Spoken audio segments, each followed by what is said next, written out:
10 days before Thanksgiving, I heard my loving daughter planning to humiliate me in front of all the guests, declare me insane, and kick me out of my own home. Betrayal by blood is the worst wound. I silently changed my plans, turning her trap into my own. On November 27th, she called. "Dad, where are you? The guests are waiting." I laughed. "Look in my drawer." What she found made her scream, and her whole world fell apart. Justice is sweet when revenge is cold as calculation. Before we continue, please subscribe to the channel and write in the comments what time it is where you are now. The doctor's appointment ended 40 minutes early. I pulled into my driveway at 3:15 instead of 5, cutting the engine and sitting there a moment in the November heat. Scottsdale in autumn, still pushing 85 degrees, the sun bleaching everything pale. My knees ached from the drive. 68 years of living leaves its marks. I grabbed my keys and entered through the side door, the one that opens into the laundry room, quieter than the front. My shoes came off by habit. Jennifer hated when I tracked dust through the house. Her house now, apparently, though I didn't know that yet. Voices drifted down from upstairs, my office.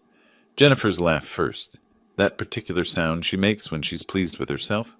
Then Brian's deeper rumble, words I couldn't quite catch. I paused at the bottom of the staircase, hand finding the railing. Oak, solid. I'd refinished it myself 15 years back. Jennifer's voice came clearer now. "Dr. Phillips signed everything. The assessment confirms progressive dementia. By Thanksgiving, we'll have the guardianship hearing scheduled." My hand tightened on the wood. Brian's response carried through the quiet house. "And the house transfer documents? Once he's declared incompetent, you'll have full control. 680,000. We can finally pay off my debts and start fresh." The blood drained from my face. I felt it happen, that cold wash moving down through my chest. Jennifer again, casual as discussing the weather. "The old man doesn't suspect a thing. He still thinks I'm his devoted daughter. 2 more weeks and this house is ours." I stood frozen. An engineer's mind is trained to process information systematically. Load calculations, stress points, structural integrity. My brain applied those same principles now. They were planning to strip me of everything. The house I'd bought with my late wife. The independence I'd guarded fiercely through 2 years of widowhood. My dignity. Footsteps crossed the office floor above. I moved backward, silent, each step measured. Back through the laundry room, out the side door, into the garage. I sat in my car with the door closed and stared at the steering wheel until my breathing normalized. 20 minutes, maybe. Could have been an hour. When I finally went inside, they were in the kitchen. Jennifer looked up, smiling. That smile I'd trusted for 38 years. "Dad, how is the doctor?" I manufactured a smile in return. "Fine. Just routine checkup. How was work today, sweetheart?" She turned back to the cutting board, chopping vegetables. "Oh, same old boring insurance claims. Hey, you're still planning to host Thanksgiving here, right? I've invited some friends." I nodded, said nothing, sat down at the table. Brian glanced at me, something flickering behind his eyes. Suspicion, guilt. I chewed slowly, watching them both, forcing myself to swallow. That night, I waited. Their bedroom door closed at 10:30. I listened to the house settle, the familiar creaks and whispers of a structure I knew intimately. At midnight, I dressed in dark clothes, old habit from my Navy years, and moved through the kitchen to the trash bins outside. 3 bags. I went through each one, methodical. Coffee grounds, vegetable peels, junk mail. Then in the recycling bin, crumpled between pizza boxes, papers, legal papers. I smoothed them out under my small flashlight, hands shaking despite my efforts at control. Petition for emergency guardianship and conservatorship in the matter of Robert James Gray, an alleged incapacitated person. I sat on the cold garage floor, holding this thing, reading my daughter's handwriting in the margins. One phrase circled in red ink. Subject demonstrates significant cognitive decline and poses danger to self. Lies. Clinical, calculated lies. I don't know how long I sat there. Long enough for my legs to go numb. Long enough for the rage to crystallize into something colder, sharper, useful. At 2 in the morning, I stood, folded the document carefully, placed it in my jacket pocket. Tomorrow, I'd need answers. Tomorrow, I'd need a plan. I walked toward the house, stopped at the door, looked back at my car. 8 days until Thanksgiving. 8 days until they planned to destroy me. My jaw tightened. I opened the door and stepped inside. Dawn light crept through the bedroom blinds, turning everything gray gold. I hadn't slept. Couldn't. The guardianship petition lay spread across my small desk like evidence at a crime scene, which I supposed it was. My engineer's mind had been working all night, analyzing, calculating, building solutions the way I'd once built bridges and office complexes. I pulled out a fresh notebook, began writing lists. Assets, vulnerabilities, timeline. The house, my house, valued at $680,000. Jennifer and Brian had lived here rent-free for 2 years. I did the math automatically. $2,000 monthly market rent times 24 months equals $48,000 they owed me. But they weren't planning to pay. They were planning to take everything. The safe in my closet held the real ammunition. I worked the combination, Emily's birthday still after 3 years of her being gone, and pulled out the documents. Deed to the house, in my name only. Bank statements, will. Everything Jennifer and Brian had probably already copied during their 2 years of unrestricted access. They'd had time to prepare. That much was obvious. I spread it all out, cross-referencing the guardianship petition. They had medical records somehow obtained from Dr. Phillips, probably witness statements ready, legal documents prepared in advance. This wasn't impulsive. This was calculated, methodical, almost professional. My engineering background kicked in properly then. Every problem has a solution. Every structure has weak points. If they wanted the house, I'd remove the house from the equation. Simple. Sell it before the guardianship hearing could happen. I pulled out my laptop, searched Arizona guardianship proceedings timeline. The results loaded slowly, rural internet, even in Scottsdale. 2 to 3 weeks after filing, typically. They'd mentioned Thanksgiving as their target date. That gave me 8 days maximum. Maybe less if they'd already filed and I just hadn't been served yet. 2 years, I muttered to the empty room. 2 years I gave them a home, and this is how they repay me. I paused, staring at the petition. Fine. They want to play legal games? I built structures for 40 years. I know about foundations and how to demolish them. At 8 o'clock, I made my first call. Notary Public Office in Phoenix. The woman who answered sounded young, efficient. I requested an emergency appointment to verify property ownership and review my selling rights. She had an opening at 10:30.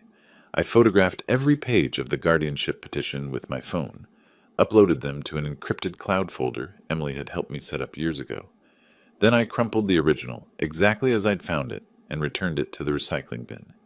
They couldn't know I'd discovered their plan. That was critical. On my notepad, I created a timeline. Today, November 18th to Thanksgiving. November 27th. 9 days. I subtracted 1 for safety margin. 8 days to sell a house. Insane. Probably impossible. But I'd done impossible before. Arizona property law loaded on my screen. I scanned through the sections, legal language I'd learned to parse from decades of construction contracts. There, clause 33.2.1. Property owner retains full rights to sell until court officially declares incompetence. The guardianship petition wasn't a court order. It was just a petition. I was still in control. Legally, anyway. Jennifer and Brian emerged from the guest bedroom at 9. I'd made coffee, positioned myself at the kitchen table with the newspaper spread before me, the picture of routine. Dad, you okay? You look tired. I glanced up at Jennifer, let my face show appropriate fatigue. Doctor appointment yesterday tired me out. Nothing serious. You two have plans today? Brian watched me with narrowed eyes. You sure you're all right? You seem different. I manufactured a flat smile. Just thinking about Thanksgiving. Big family dinner. Should be memorable. They left for work at 9:30. Brian's truck rumbling down the driveway. I watched through the window until they turned the corner. Then I grabbed my documents and headed for Phoenix. The notary office occupied a strip mall between a nail salon and a tax preparation service. Rebecca Pierce met me in a small conference room, professional in a gray suit, maybe 50. She reviewed my deed with careful attention. Mr. Gray, this deed shows you as sole owner. You have complete right to sell. But such a quick timeline, She looked up at me. May I ask why the urgency? I chose my words carefully. Let's say I've learned my living situation is about to change. I prefer to control that change. Her expression shifted, concern breaking through the professional mask. If someone is pressuring you, no one is pressuring me. My voice came out firmer than intended. I'm making a choice. Can you recommend a real estate attorney who works fast and keeps quiet? She studied me for a long moment, then nodded slowly, pulled a business card from her desk drawer. Mark Jenkins, best realtor in Scottsdale for quick, discreet sales. Tell him I sent you. I took the card, felt its weight between my fingers. Embossed lettering, quality. Back in my car, I sat in the parking lot, phone in hand. 8 days. I dialed the number. 1 ring, 2 rings. Jenkins Realty, this is Mark. I took a breath. Mr. Jenkins, I need to sell my house, and I need it done before Thanksgiving. A pause. That's 9 days away. My voice was steel. I'm aware. Can you do it or not? Mark's voice still echoed in my head. I can have 3 serious buyers by tomorrow if the price is right. Tomorrow. The word tasted like possibility. I sat in the parking lot outside Rebecca Pierce's office building, staring at the business card she'd given me. Estate attorney, her note had said. Someone who understands urgency. The dashboard clock showed 3:40. Jennifer and Brian would not be home for 2 hours. Time enough. The office was small, second floor of a converted brownstone. Rebecca met me in the conference room, younger than I'd expected, maybe 40, sharp eyes behind frameless glasses. I spread the photographed guardianship documents across her table. She read in silence, her expression darkening with each page. Finally, she looked up. Mr. Gray, this document claims you have advanced dementia. Wander at night. Forget to eat. It's signed by a Dr. Phillips. Did you ever see this doctor? Never met him. The words came out harder than intended. But he signed papers saying I'm incompetent. How is that legal? It's not. It's fraud. She tapped the petition. But proving that takes time they're not giving you. I leaned forward. What's my move? Legal move? Rebecca didn't hesitate. Sell everything, today, tomorrow at latest, convert to liquid assets, disappear the house from under them. It's yours. You have every right. She photographed each page, building her own file, promised absolute confidentiality. Then she had me sign something. Limited power of attorney, she called it.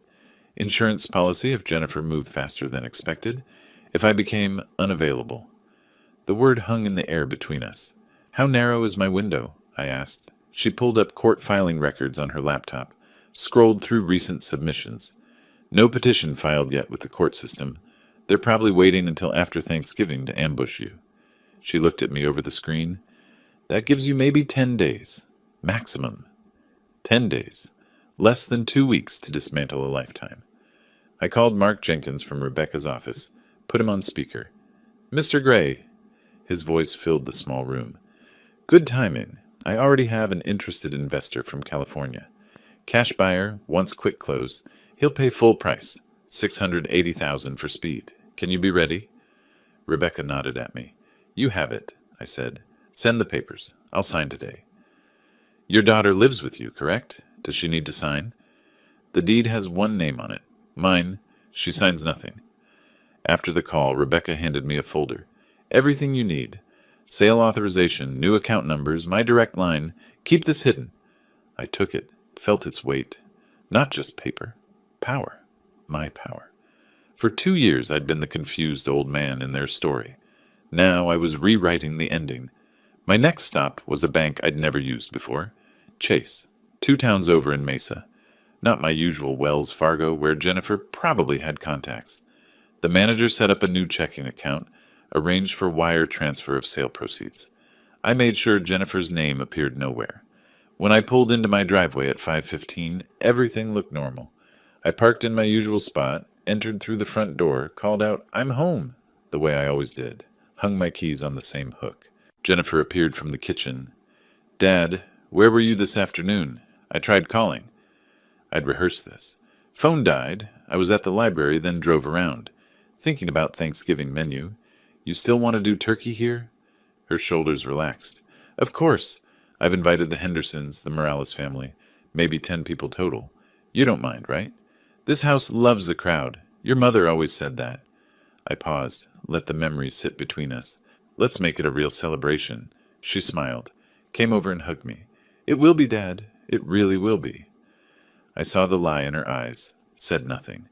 That night, I lay in bed, hearing their muffled voices through the wall. Planning. Always planning. My phone vibrated, text from Mark Jenkins. Inspection scheduled tomorrow, 10 a.m. Buyer's attorney drafting contracts. You'll need to be available to sign by noon. I typed back. I'll be there. Deleted the message. Deleted the entire text thread. Stared at the ceiling. Tomorrow the house went on the market. Tomorrow their whole plan crumbled. But they couldn't know. Not yet. Footsteps in the hallway. Jennifer, walking past my door. Probably checking if my light was off. I closed my eyes, breathed steadily, regular. The footsteps paused outside my room, then continued. My eyes opened in the darkness. Character count, 5 to 36, including spaces. Part 4, playing blind. My alarm didn't wake me. I'd never slept. Every hour I'd checked my phone. Nothing from Mark, nothing from Rebecca, nothing to indicate problems. At 7, the shower started running in Jennifer's bathroom. Normal morning routine. Brian's alarm clock buzzing through the wall. Everything ordinary. Except today, strangers would walk through this house, inspecting what Jennifer thought she'd inherit. I dressed carefully, button-down shirt, decent slacks. Not too formal, not suspicious. Just a man with morning errands. I needed to be gone before 10. In the kitchen, I made breakfast. Toast, eggs, coffee. Jennifer came down at 7:30, already scrolling through her phone. Morning, sweetheart. Big plans today? She barely glanced up. Work until 3, then grocery shopping for Thanksgiving. You? Errands in town. Maybe lunch with old colleague from the firm. I buttered my toast slowly. Tom Bradley? You remember Tom? We worked the Henderson Tower project together. She wasn't listening. At 9:40, I met Mark Jenkins at a coffee shop 3 blocks from the house. The inspector sat with him, middle-aged guy with a clipboard, professional demeanor. I handed over my house key, reviewed the inspection checklist, signed preliminary agreements. Buyer loves the neighborhood, Mark said. Deal is solid. He's motivated. Good. I watched the inspector head toward his truck, toward my home. Keep it quiet. Always do. By noon, I sat in Mark's office signing the final documents. Purchase agreement, disclosure forms, transfer authorization, closing statement, $680,000. Close date, November 25th, day before Thanksgiving. Wire transfer to my new Chase account. Mark looked at me across his desk. You're sure about this timing? Completely sure. Each signature felt like a strike against Jennifer's plan. At Chase, the manager processed my wire transfer details, helped me open a safe deposit box. I moved my emergency cash from the old box at Wells Fargo, also deposited something I'd created last night, a fake will. Typed on my old typewriter, coffee-stained paper, deliberately shaky signature I'd practiced until it looked authentic. I leave my entire estate, including house and all assets, to my beloved daughter Jennifer. Dated 3 years ago. Placed prominently in my home safe where she'd find it. Let her think she'd already won. This is quite a large wire transfer, the manager said. $640,000 after fees. Are you sure you want it all in checking? We have investment options. Checking. I need immediate access. I met his eyes. And I need this account completely separate from my previous accounts. New statements to a P.O. box, not my home address. He nodded slowly. Didn't ask why. I drove past my house at 2. The inspector's car sat in the driveway, Mark's vehicle beside it. I circled the block twice before parking down the street, waiting. They left at 2:30. I waited another 15 minutes, then headed home. Jennifer was in my study when I walked in. Going through my desk drawers, she jumped when she heard me. Oh, Dad! I didn't hear you come in. I was just... She gestured vaguely at the desk.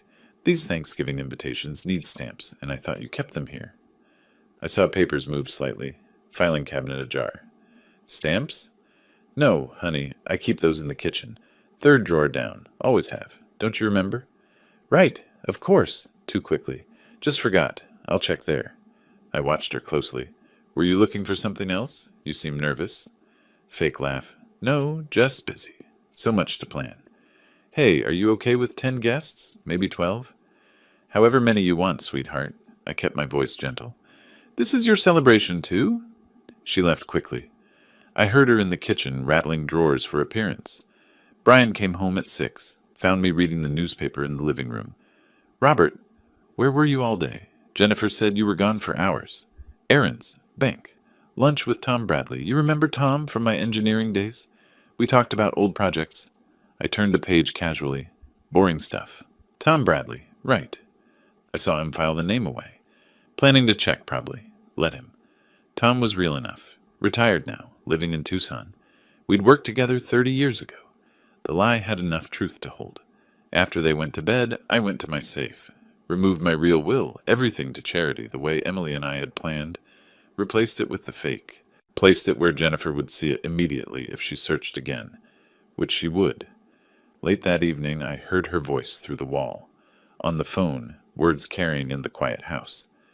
Found his will in the safe. Everything to me, just like Mom promised. The house, the accounts, all of it. Pause. Laughter. No, he's clueless. Still planning the turkey menu. I stood in the hallway listening. My phone vibrated. Text from Mark Jenkins. Closing confirmed. Wednesday, 2 p.m. Buyer's funds already in escrow. This is happening. Wednesday at 2, the house became someone else's.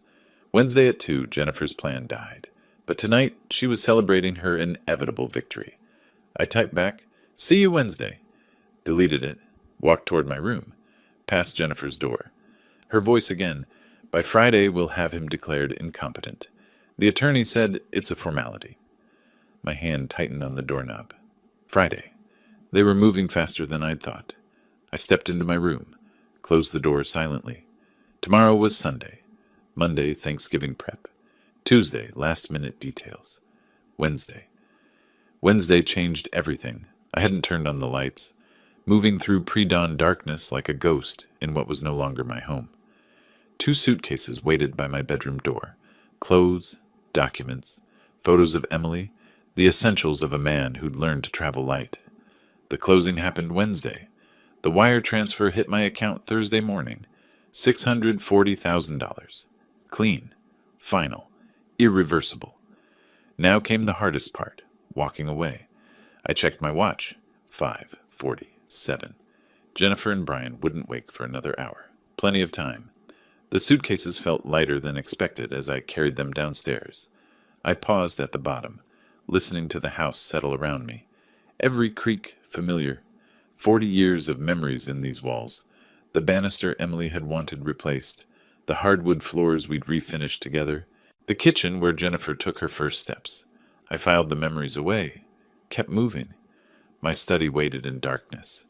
I opened the desk drawer, the one Jennifer had searched twice this week, and placed an envelope inside. On it, written in clear block letters, Jennifer, read this. Inside, the note I'd written by lamplight an hour earlier. You wanted documents? Here's the only one that matters. Purchase agreement, November 24th, 2024. The house is no longer mine, which means it's not yours either. I hope your Thanksgiving plans work out exactly as you designed them. The father you wanted to declare insane. I'd attached a copy of the sale contract. Dated, signed, notarized.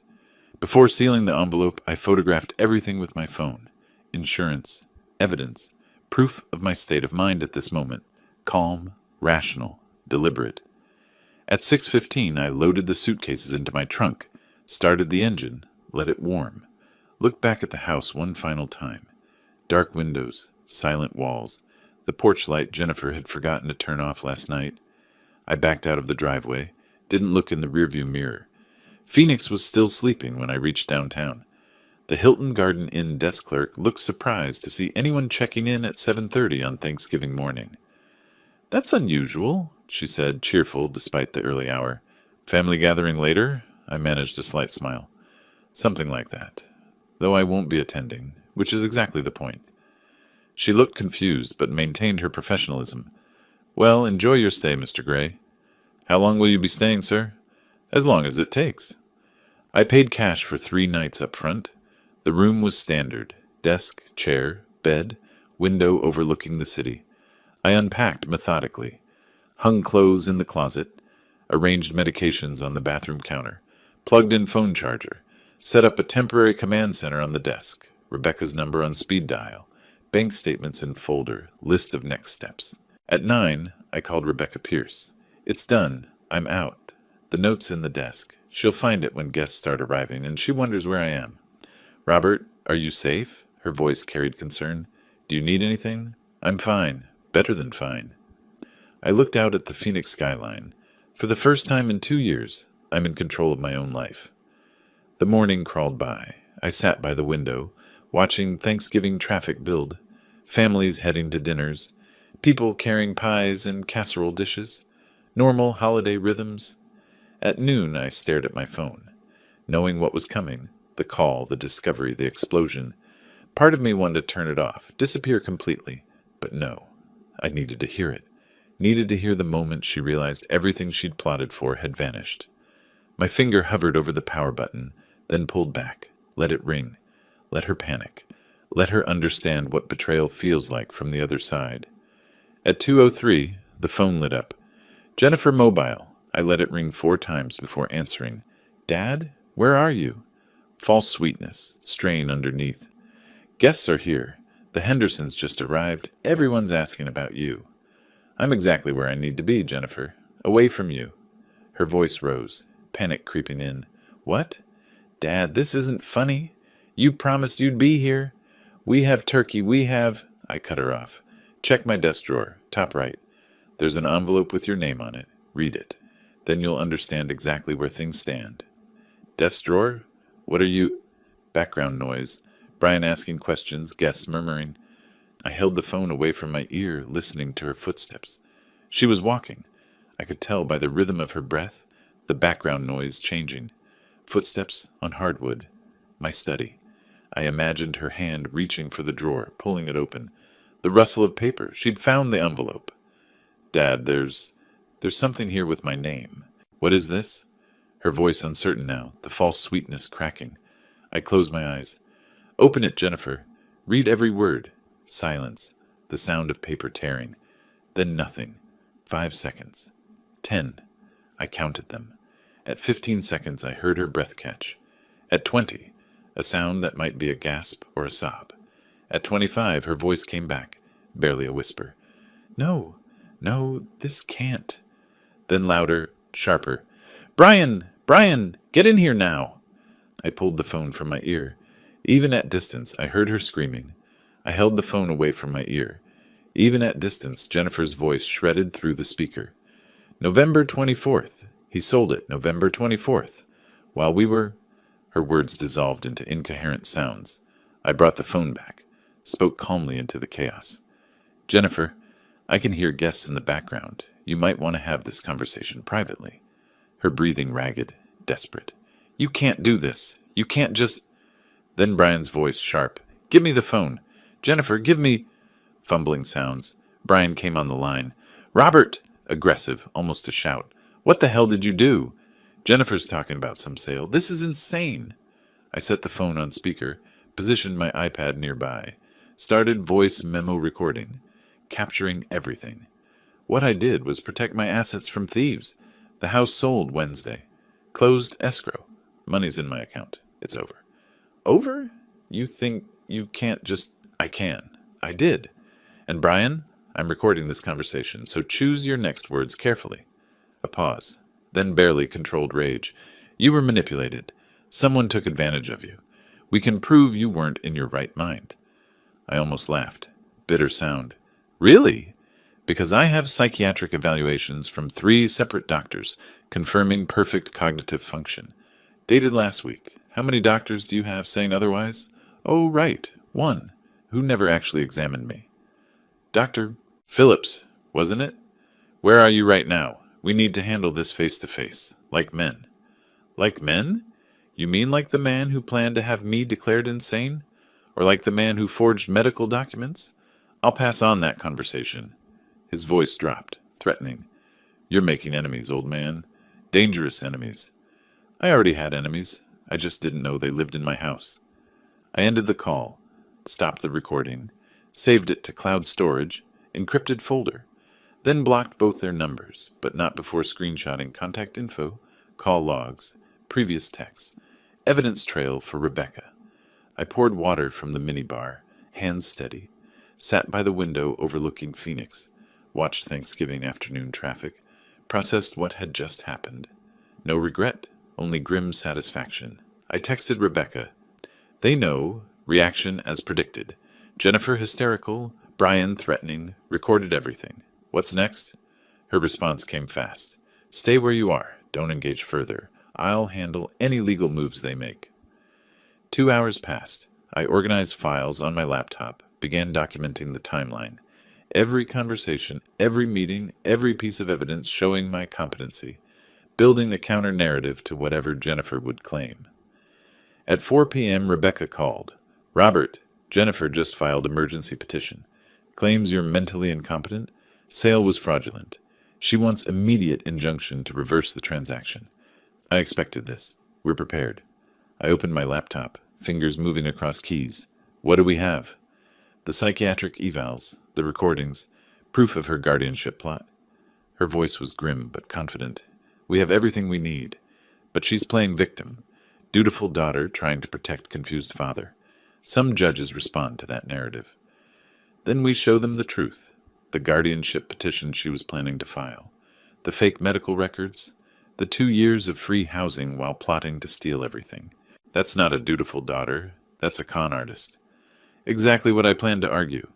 But Robert? This gets uglier before it gets better. She's fighting for her survival now. People do desperate things when cornered. Let her try. I'm done being anyone's victim. The sun was setting when my phone buzzed. Unknown number. I hesitated, then answered. Jennifer's voice. Completely different now. No tears. No hysteria. Pure venom. You think you're clever? You think this is over? I'll prove you're incompetent. I'll prove you were manipulated. And when I do, everything reverts to your estate, which I control as your guardian. You just delayed the inevitable, old man, and made it so much worse for yourself. See you in court, Jennifer. You'll regret this. I promise you. I hung up, blocked the unknown number, but her words echoed in the quiet hotel room. Evening settled over Phoenix. I stood at the window, watching city lights blink on. My phone lay silent on the desk, all hostile numbers blocked. But I knew they were out there, planning. Jennifer with her emergency petition, Brian with his threats. I opened my laptop, began writing a detailed account of the last 10 days. Every conversation, every document, every move they made, everything I countered. Rebecca needed ammunition for Monday. I typed steadily, methodically. 2 hours passed. 3.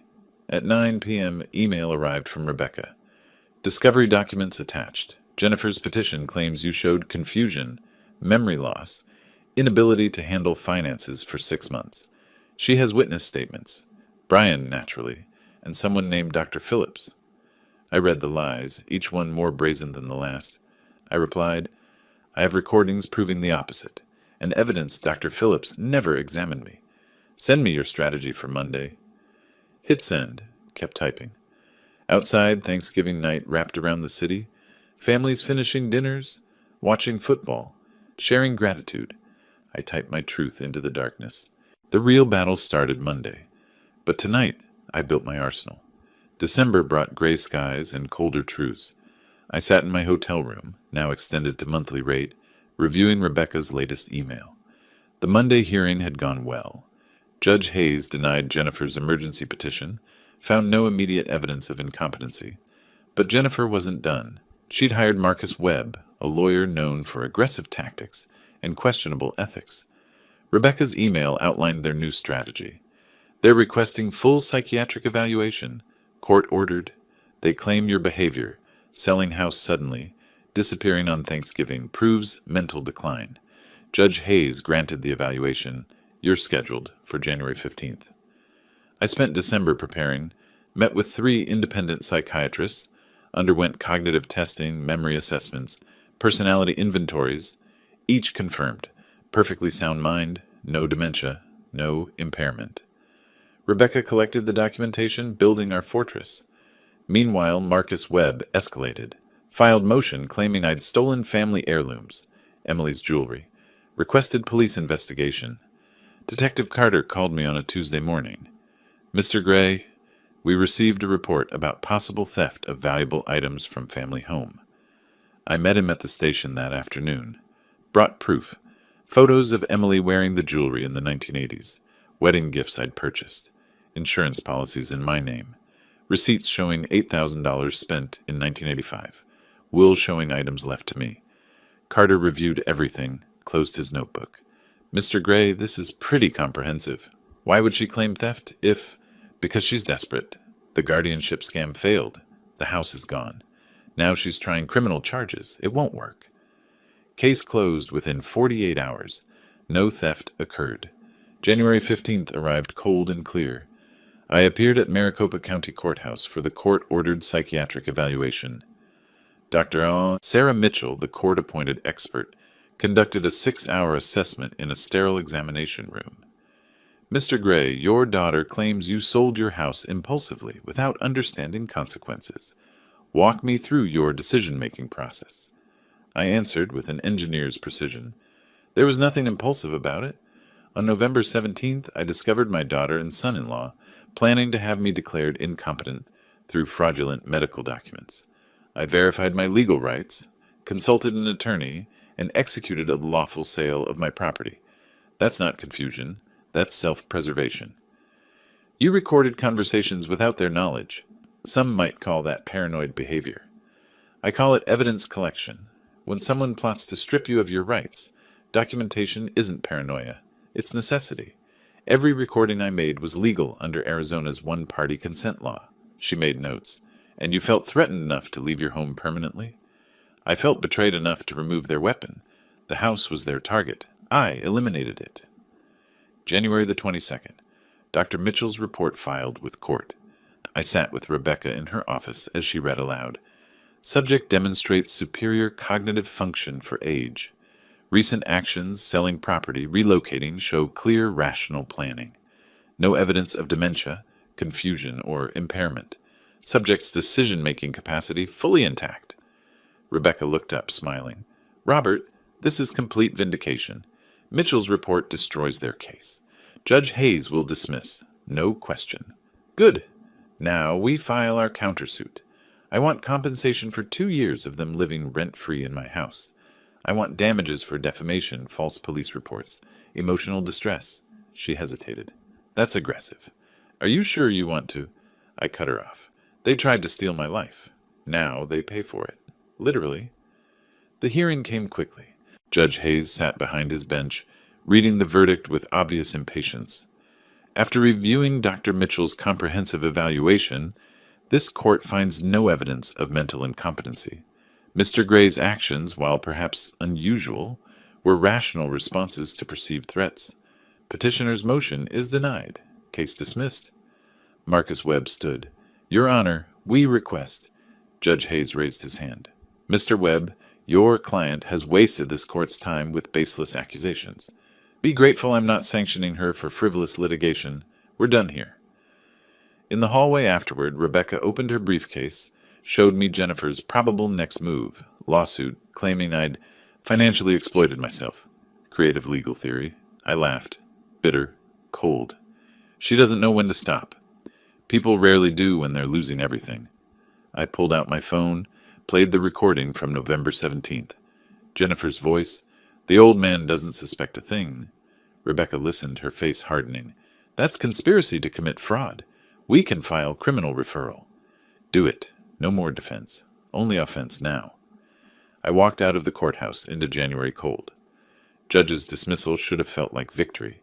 Instead, it felt like intermission. My phone buzzed. Unknown number. Mr. Gray? This is Officer Linda Martinez, Phoenix PD. We received a report that you've been making threatening calls to Jennifer Thompson. She's filed for restraining order. We need you to come to the station for questioning. I stopped walking, stood on courthouse steps. Officer, I haven't contacted Jennifer since Thanksgiving. I can prove it. Phone records, witness statements. Still need you to come in, today, if possible. I closed my eyes. Jennifer wasn't just desperate. She was scorching earth. Every legal avenue blocked, so now, false police reports, restraining orders, manufactured evidence. I texted Rebecca. They filed false harassment claim. Police want statement. Her reply came instantly. Don't go alone. I'll meet you there in 30 minutes. And Robert, time to destroy them completely. I looked at that message. Time to destroy them. Yes, it was. Officer Martinez led us to the interview room.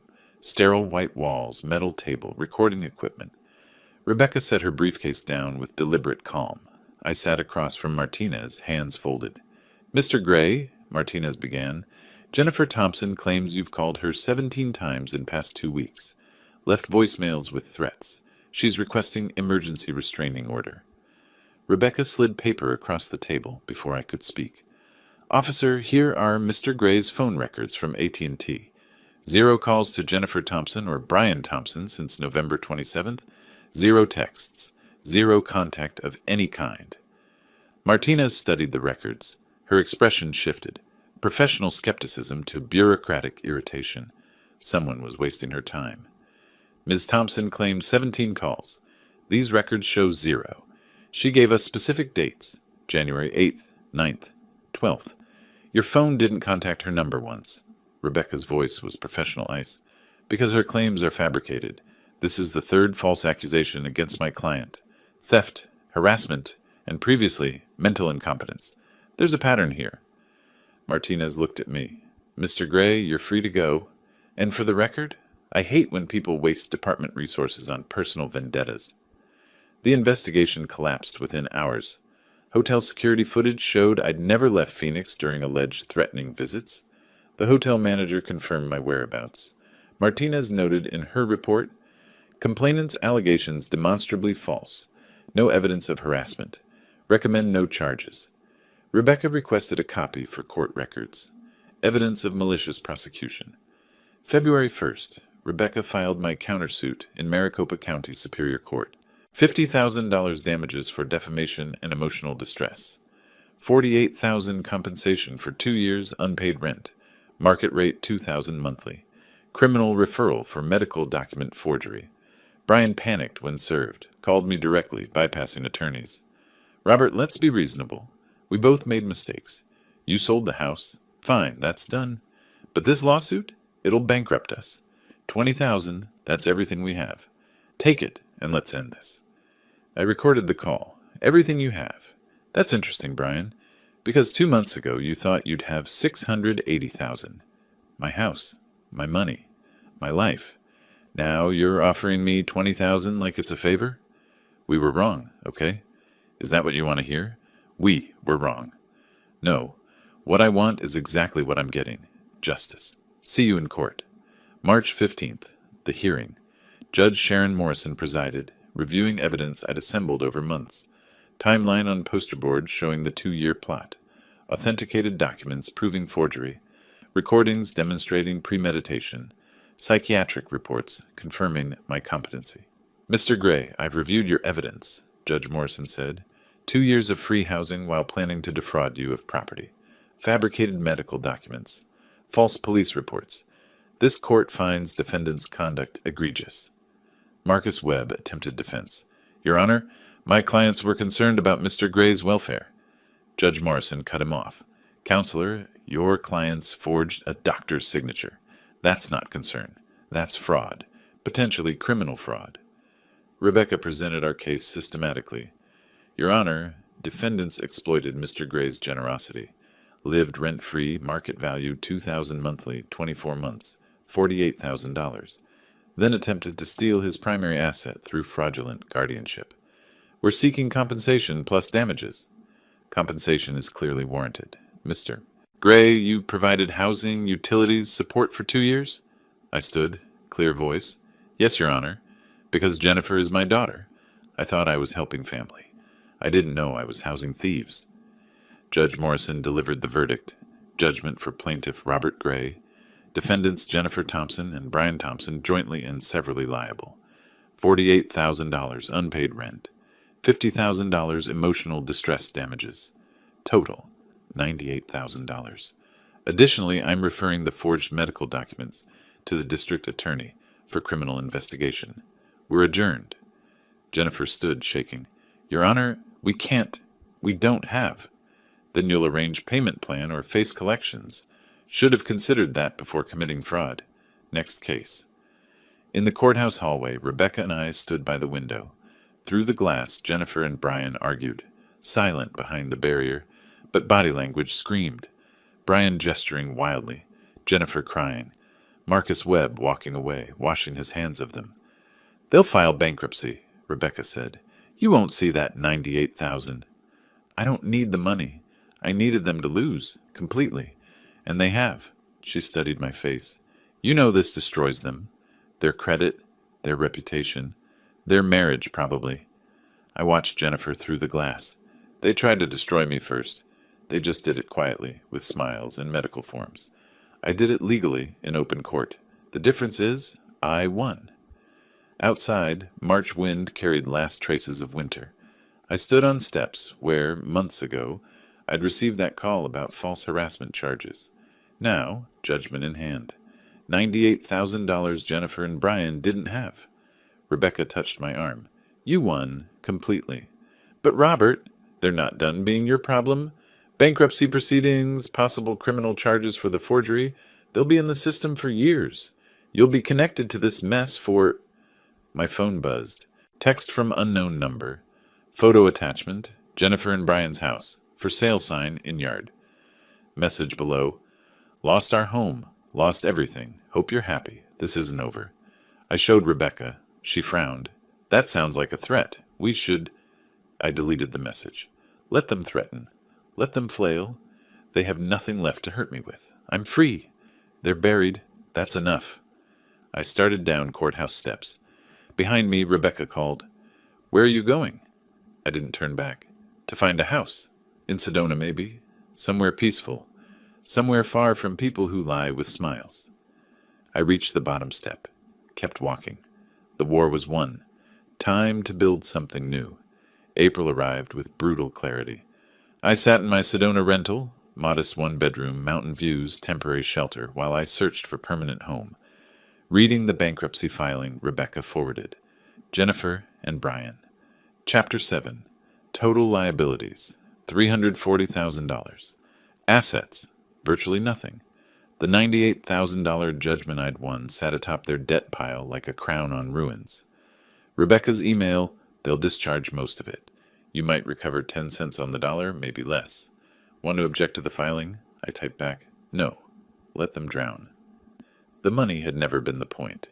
Mid-April brought another update from Rebecca. Jennifer's employer, the insurance company, had terminated her. Court records became public. Company policy prohibited employees involved in fraud investigations, even civil cases. Jennifer filed for unemployment. Denied. Termination was for cause. Early May, Brian's consulting business collapsed. Clients discovered his court history through public record search. Canceled contracts. His LinkedIn profile showed seeking opportunities, code for unemployed. Rebecca's investigator reported they were 3 months behind on apartment rent. Late May, I received my first payment from the bankruptcy trustee, $347.18, partial liquidation of their remaining assets. The check memo line read, Gray v. Thompson, partial distribution. I framed it, hung it in my apartment. Not for the money, for the proof. June brought divorce papers. Rebecca forwarded Jennifer's lawyer's email, relationship destroyed by financial stress and mutual recrimination. Jennifer claimed Brian pressured her into the guardianship scheme. Brian claimed Jennifer initiated the entire plan. What do you think? Rebecca asked on the phone. I think they're both liars blaming each other for getting caught. Mid-July, final bankruptcy discharge granted. My judgment, 96% uncollectible. Total recovered, $3,800 from asset liquidation. Rebecca's voice carried resignation. That's all you'll see. They have nothing left. Perfect. That was always the goal. Leave them with nothing. I created a folder on my laptop labeled Consequences. Saved every document Rebecca sent. Termination letter, bankruptcy filing, divorce petition, payment receipts. Not from vindictiveness, from an engineer's need to document the complete structural collapse I'd engineered. In early May, during errands in Phoenix, I drove past their apartment complex. Saw their car, old Honda. Brian's truck gone, probably repossessed. Noticed a for rent sign on their unit. They'd been evicted. I felt nothing. Late June brought an envelope forwarded from my Phoenix hotel. Jennifer's handwriting, handwritten letter, tear-stained pages, begging forgiveness. Brian had manipulated her. Could I help with rent? I read it once, fed it through my shredder, watched the strips fall into trash. I started house hunting seriously in July, toured 5 properties, focused on small, efficient homes. No room for guests. No space for people who claimed to be family but acted like predators. Each time a bankruptcy payment arrived, 3 total, April, May, July, I donated an equivalent amount to elder abuse prevention charity. 347 became 350. 892 became 900, transforming their debt into protection for others. Rebecca called mid-July with an update. Brian's attorney claims your vindictive lawsuit destroyed their lives. Says you could have accepted the $20,000 settlement. Implies you're the villain here. I replied by email. Vindictive? I use the legal system exactly as designed, to remedy fraud. They destroyed their own lives the moment they forged a doctor's signature. I just made sure there were consequences. Late June, Jennifer left a voicemail. I listened but didn't respond. Dad, it's me. I know you don't want to talk, but we're being evicted. Brian left. Took what little money we had. I don't know what to do. I'm sorry. I'm so sorry. If you could just, maybe a loan? A few thousand to get back on my feet? I'm your daughter. Please. The message ended with sobbing. I deleted it. You stopped being my daughter when you called me the old man and plotted to cage me. Actions have consequences. You taught me that. Rebecca's final update came in July. Bankruptcy discharge is final. Jennifer kept her car, 15-year-old Camry, only exempt asset. Brian kept nothing. They're officially divorced. She moved to Tucson, working retail at Target. He's living with his brother in California. Separate cities, separate lives, separate failures. You sound satisfied. I sound finished. There's a difference. A text came from an unknown number. Jennifer from a new phone. Dad, I see you're in Sedona. I looked up property records. Are you buying a house? After everything, you get a fresh start, and I'm working retail. Living in the studio. Buried in debt that won't discharge for years? How's that fair? I read it twice. Started typing a response. Stopped. Deleted the draft. Blocked the number. Fair?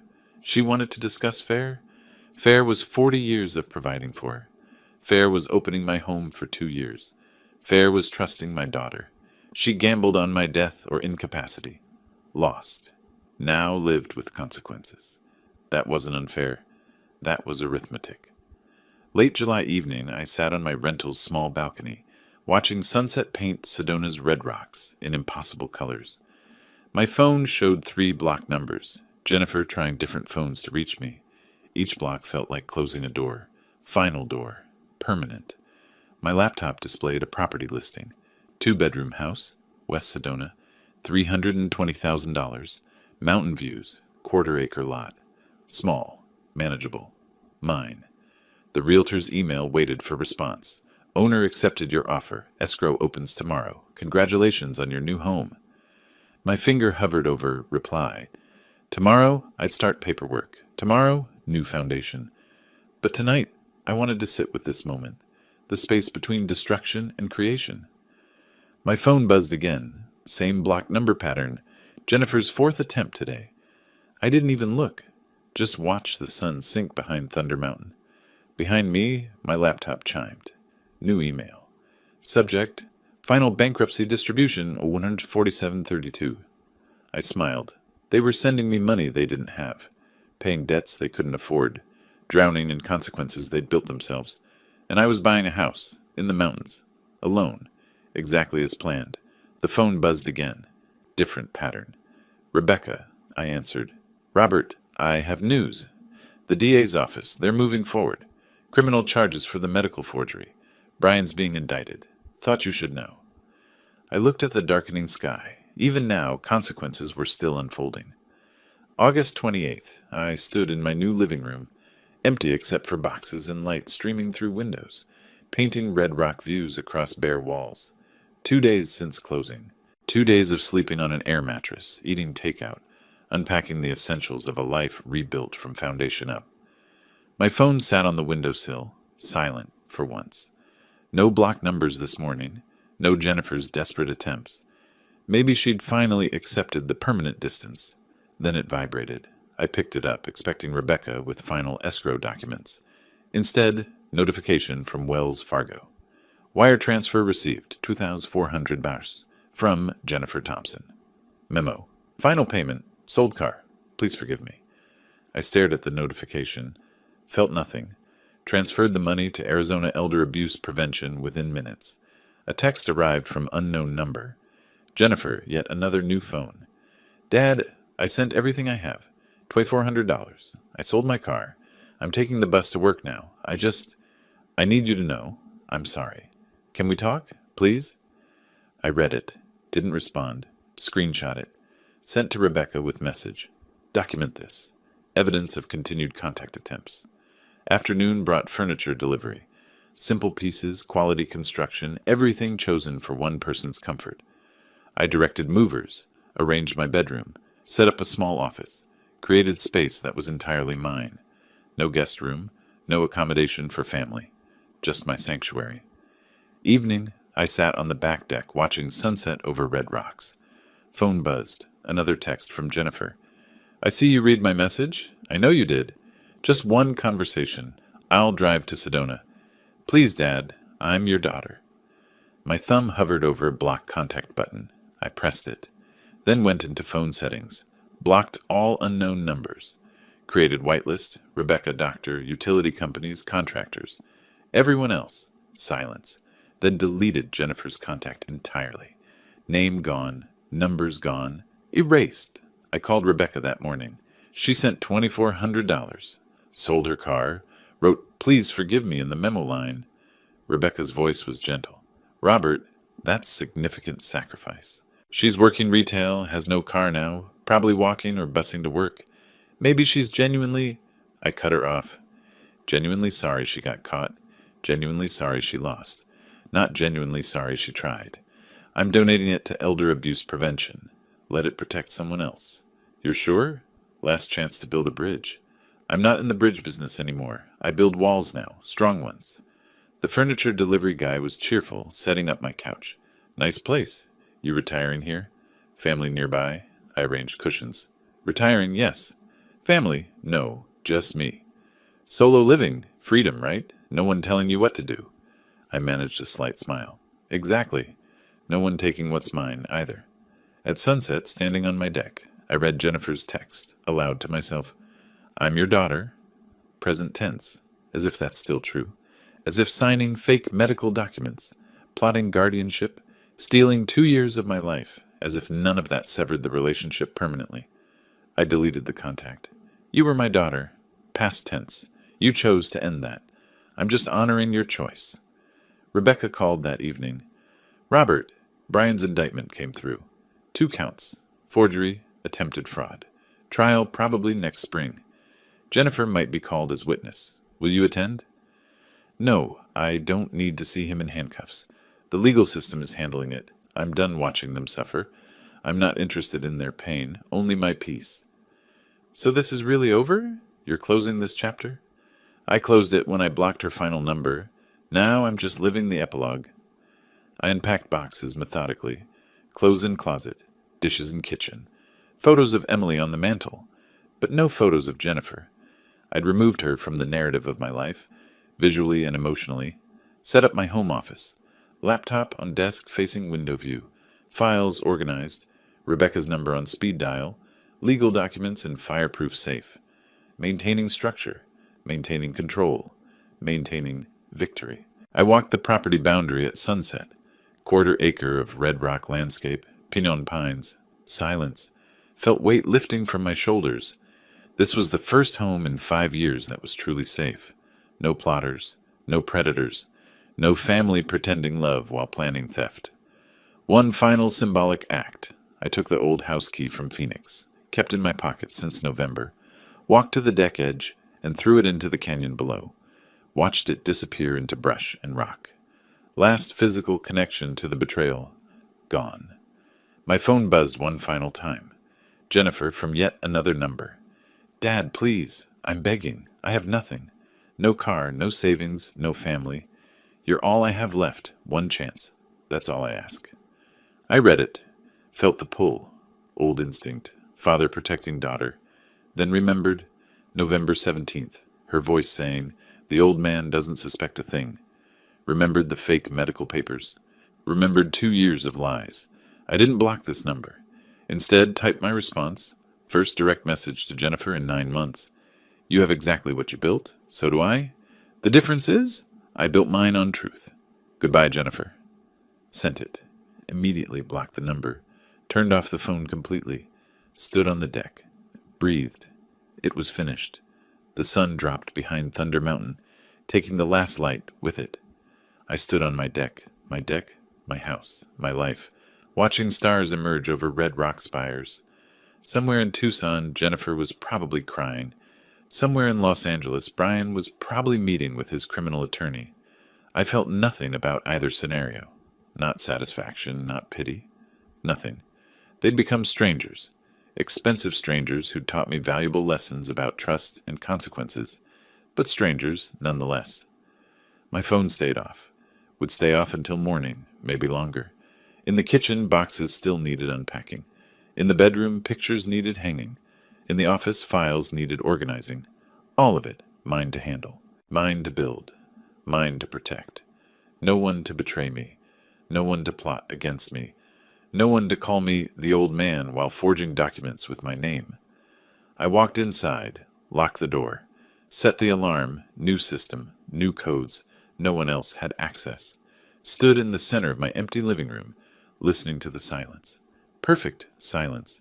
Tomorrow, I'd unpack more boxes. Next week, I'd explore Sedona trails. Next month, maybe join a woodworking class. The future stretched ahead. Mine to design, mine to build, mine to live. I'd started this story as a victim, ended it as an architect. They'd tried to bury me in paperwork and lies. Instead, I'd buried them in consequences and risen above the wreckage. The war was over. I'd won. Not because I'd destroyed them, though I had, but because I'd built something they could never touch, a life without them. I turned off the lights. The house settled around me. Safe, secure, silent, mine. If you like this story, please like this video, subscribe to the channel, and share your impressions of the story in the comments. To listen to the next story, click on the box on the left. Thank you for watching.